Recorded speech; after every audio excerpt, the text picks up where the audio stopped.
7월 4일 금요일 하나님 말씀 시편 88편 1절부터 18절입니다. 함께 교독하겠습니다. 여호와 내 구원의 하나님이여, 내가 주야로 주 앞에서 부르짖었사오니 나의 기도가 주 앞에 이르게 하시며 나의 부르짖음에 주의 귀를 기울여 주소서. 무릇 나의 영혼에는 재난이 가득하며 나의 생명은 스올에 가까웠사오니 나는 무덤에 내려가는 자같이 인정되고 힘없는 용사와 같으며 죽은 자 중에 던져진 바 되었으며 죽임을 당하며 무덤에 누운 자 같으니이다. 주께서 그들을 다시 기억하지 아니하시니 그들은 주의 손에서 끊어진 자니이다. 주께서 나를 깊은 웅덩이와 어둡고 음침한 곳에 두셨사오며 주의 노가 나를 심히 누르고 주의 모든 파도가 나를 괴롭게 하셨나이다. 주께서 내가 아는 자를 내게서 멀리 떠나게 하시고 나를 그들에게 가져간 것이 되게 하셨사오니 나는 갇혀서 나갈 수 없게 되었나이다. 곤란으로 말미암아 내 눈이 쇠하였나이다. 여호와여, 내가 매일 주를 부르며 주를 향하여 나의 두 손을 들었나이다. 주께서 죽은 자에게 기이한 일을 보이시겠나이까? 유령들이 일어나 주를 찬송하리이까? 주의 인자하심을 무덤에서 주의 성실하심을 멸망 중에서 선포할 수 있으리이까? 흑암 중에서 주의 기적과 이즘의 땅에서 주의 공의를 알 수 있으리이까? 여호와여, 오직 내가 주께 부르짖었사오니 아침에 나의 기도가 주의 앞에 이르리이다. 여호와여, 어찌하여 나의 영혼을 버리시며 어찌하여 주의 얼굴을 내게서 숨기시나이까? 내가 어릴 적부터 고난을 당하여 죽게 되었사오며 주께서 두렵게 하실 때 당황하였나이다. 주의 진노가 내게 넘치고 주의 두려움이 나를 끊었나이다. 이런 일이 물같이 종일 나를 애우며 함께 나를 둘러쌌나이다. 주는 내게서 사랑하는 자와 친구를 멀리 떠나게 하시며 내가 아는 자를 흑암에 두셨나이다. 아멘. 이것은 하나님의 말씀입니다. 오늘 본문의 배경은 나와 있지 않습니다. 그러나 본문 전체의 내용을 읽어보면 육체적인 질병 때문에 극심한 고통을 받고 있었던 해만의 모습이 드러나죠. 그래서 이 본문은 육신의 질병 때문에 극심한 어려움 가운데 있었던 해만이 드린 기도, 이렇게 생각을 하시면 될 것 같아요. 이 본문은 그래서 어쩌면 우리가 굉장히 친숙하고 깊이 공감할 수 있는 본문입니다. 이 본문을 볼 때 1절부터 18절까지 본문의 내용이 어떤 건지 쭉 한번 살펴보고요. 그리고 이 본문에서 제일 중요한 본문은 13절이거든요. 13절을 마지막으로 보면서 오늘 해만이 드렸던 기도가 이제 어떤 기도인지, 그리고 우리가 드려야 될 기도가 어떤 건지 좀 같이 나눠보도록 하겠습니다. 먼저 1절과 2절 같이 읽읍시다. 시작. 여호와여, 내 구원의 하나님이여, 내가 주야로 주 앞에서 부르짖었사오며 나의 기도가 주 앞에 이르게 하시며 나의 부르짖음에 주를 기울여 주소서. 거기 주야로 기도했다. 그리고 주 앞에 이르게 해달라. 그러니까 어떤 병인지는 잘 몰랐던 것 같아요. 근데 시간이 지나면 지날수록 병이 깊어졌던 것 같고, 그리고 기도를 더 많이 할 수밖에 없는 상황이었던 것 같아요. 근데 그렇게 기도를 하면서 느낀 게 뭐냐 하면, 하나님 왜 이 기도를 안 들어주시지? 라는 생각이 드는 거죠. 그래서 이렇게 얘기하는 거예요. 나의 기도가 주님 앞에 이르게 해달라. 이렇게 계속해서 기도할 수밖에 없는 상황이 오늘 본문의 1절과 2절의 상황. 우리도 그런 게 있죠. 자, 3절부터 5절까지 같이 읽읍시다. 시작. 무릇 나의 영혼에는 재난이 가득하며 나의 생명은 스올에 가까웠사오니 나는 무덤에 내려가는 자같이 인정되고 힘없는 용사와 같으며 죽은 자 중에서 던져진 바 되었으며 죽임을 당하여 무덤에 누운 자 같으니이다. 주께서 그들을 다시 기억하지 아니하시니 그들은 주의 손에서 끊어진 자니이다. 3절과 4절을 보면 이게 이제 해만의 현실이죠. 그렇게 기도하고 간구했는데 주님이 들으시는 것 같지 않았거든요. 그래서 더 들어달라고 기도를 했는데 이유가 뭐냐 하면 시간이 지나면서 자신은 점점 죽음이 가까워져 오는 걸 느끼고 있는 거죠. 내가 무덤에 내려가는 자 같다. 힘이 없고, 그렇죠? 그래서 최종적으로는 죽은 자 중에 던져진 사람처럼 되었다. 이게 뭐냐면 이제 움직일 수 없는 상태가 되었다는 뜻이에요. 그러니까 육신의 아픔과 질병 때문에 이제는 그의 병상에서 내려올 수 없는 사람. 그래서 마치 죽은 사람처럼 그 병상에서만 누워 있어야만 하는 자기의 상황이 어떤지를 지금 이야기를 하는 거죠. 그래서 되게 중요한 게 뭐냐면 원래 죽은 자를 가까이 하지 않잖아요. 그러니까 죽은 자처럼 누워있는 이 해만에게 이제는 아무도 찾아오지 않는 거예요. 네. 아무도 이 사람 옆에 없는 상황이 된 거죠. 이게 좀 안타깝긴 한데 우리도 이런 상황 많이 보잖아요. 자, 6절, 7절 같이 읽읍시다. 시작. 주께서 나를 깊은 웅덩이와 어둡고 음침한 곳에 두셨사오며 주의 노가 나를 심히 누르시고 주의 모든 파도가 나를 괴롭게 하셨나이다. 그렇게 된 상황에서 생각하고 또 생각하게 되죠. 그것만 자유롭잖아요. 아무것도 자유롭지 않아요. 생각하고 또 생각을 해보니까 이 모든 것이 하나님께서 이렇게 만드신 것 같은 거예요. 주님께서 나를 깊은 웅덩이와 어둡고 음침한 곳에 두셨다. 주님이 나를 향해 주님의 노를 내게 바라신다.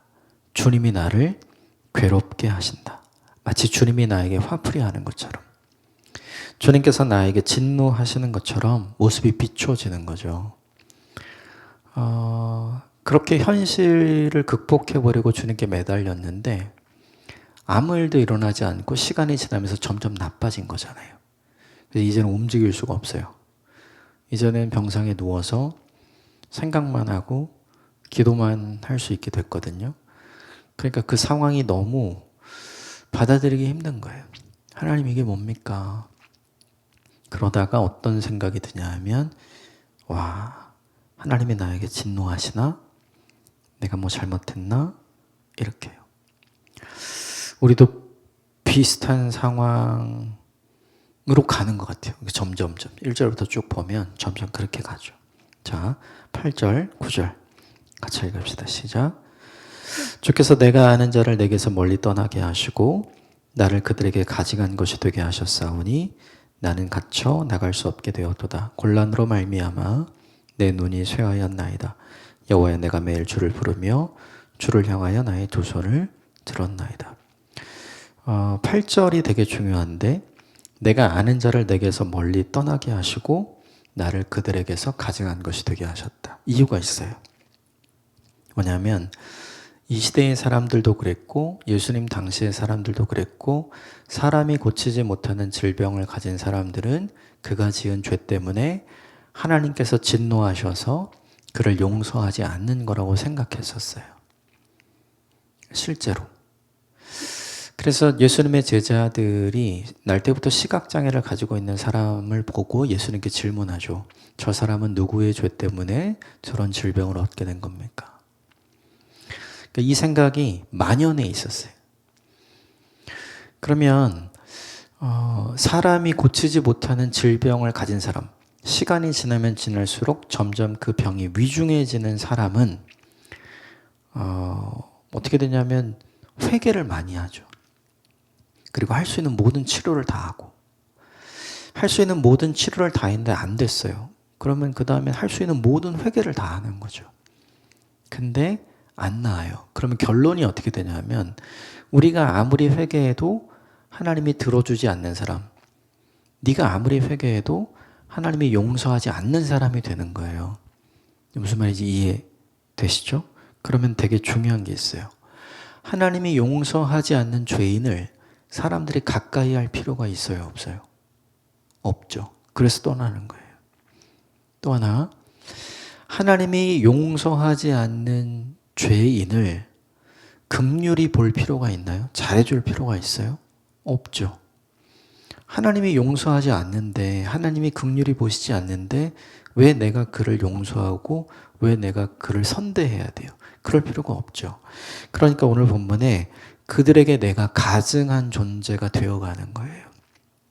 이게 이 시대에 사람이 고치지 못하는 질병을 가진 사람들이 경험하게 되는 아주 자연스러운 일이었어요. 가족들도 다 버리고 친구들도 다 떠나고 그리고 그 사람들도 이제는 나를 저주하게 되는 거죠. 이쯤 되면 사람이 어떻게 돼요? 완전히 무너지는 거죠. 하나님도 나를 외면하고 사람들도 나를 외면하고 내 육신은 망가져 있고 그럼 뭘 기다려요? 죽음을 기다리는 거죠. 빨리 죽었으면 좋겠다. 근데 오늘 본문에 이 시편 기자인 해만이 너무 잘한 일이 있어요. 한 번만 더 읽고 싶은데 9절 말씀 같이 읽읍시다. 시작. 곤란으로 말미암아 내 눈이 쇠하였나이다. 여호와여 내가 매일 주를 부르며 주를 향하여 나의 두 손을 들었나이다. 이런 곤란 때문에 내 눈이 멀었다. 여기서 말하는 눈은 보이는 눈이기도 하지만 구약 성경에서의 사람의 눈은 영적인 시각을 가리켜요. 그래서 사무엘 시대에 엘리의 눈이 어두워졌다 할 때 그 엘리의 시력이 약해졌다는 걸 의미하기도 하지만 엘리의 영적인 시각이 약해졌다. 이걸 의미하기도 하거든요. 오늘 본문에 이 사람이 그런 거죠. 하나님 아무리 기도해도 하나님이 듣지 않으시고 사람들도 떠나가고 다 죄인이라고 나를 낙인 찍었으니까 믿음이 흔들리는 거죠. 당연하게. 그래서 영적인 시각이 약해지는 거예요. 근데 이 사람이 너무 잘한 게 여호와여 내가 매일 주를 부르며 주를 향하여 나의 두 손을 들었나이다. 그 움직일 수 없는 침상에서 맨날 하나님 이름 부른 거예요. 맨날 그 침상에서 자기 두 손을 들면 얼마나 들었겠어요. 누워서 자기 두 손을 하나님 앞에 들고 하나님 도와주세요라고 기도한 거죠. 저는 이게 너무 잘하고 너무 중요한 일이에요. 이쯤 되면 하나님 기도가 웬 기도예요. 이쯤 되면 하나님께 대해서 원망을 쏟아내고 분노를 쏟아내고 저주를 쏟아내야죠. 근데 해만은 그렇게 하지 않죠. 너무 잘한 거죠. 가장 어려울 때 그 사람의 본심이 나오잖아요. 그러니까 해만이 제일 어려울 때 해만의 진짜 믿음이 나오는 거예요. 저는 이 해만의 진짜 믿음이 저와 여러분의 믿음이 되시기를 주님으로 축복합니다. 좋을 때 기도하고 찬양하고 예배하는 너무 쉬워요. 근데 진짜 어려울 때, 다 떠나갔을 때, 다 내가 잘못했다고 이야기할 때, 그때 찬송하고 기도하고 예배드리는 건 너무 어렵거든요. 근데 오늘 해만은 그걸 하고 있어요. 저는 이 일을 하셨으면 좋겠어요. 자, 10절부터 12절 같이 읽읍시다. 시작. 주께서 죽은 자에게 기이한 일을 보이시겠나이까? 유령들이 일어나 주를 찬송하리이까? 주의 인자하심을 무덤에서 주의 성실하심을 멸망 중에서 선포할 수 있으리이까? 흑암 중에서 주의 기적과 이즘의 땅에서 주의 공의를 알 수 있으리이까? 기도하지만 기도하면서 변화는 없잖아요. 그러니까 반문이 드는 거죠. 그 반문의 내용이 뭐냐 하면 기적은 정말 일어날까? 이미 유령같이 죽은 사람과 같은 나를 주님이 다시 살리실까? 그리고 가장 중요한 게 사람들이 다 나를 이제 잊었는데 하나님도 나를 잊어버린 건 아닐까? 나를 다시 기억하실까? 기도는 하는데 이런 생각은 계속 드는 거예요. 우리도 그렇잖아요. 기도는 하는데 이런 의심과 이런 반문이 생기는 거죠. 왜냐하면 회복의 기미가 보이지 않기 때문이죠. 그래서 열심히 기도하고 할 수 있는 최선을 다해서 기도하고 주님께 나아가지만 그 뒤에 공허함이 막 밀려오는 거예요. 그럼에도 불구하고 오늘 해만은 아까 매일 그거 했다 그랬잖아요. 그러니까 그게 너무 잘한 거죠. 자, 15절부터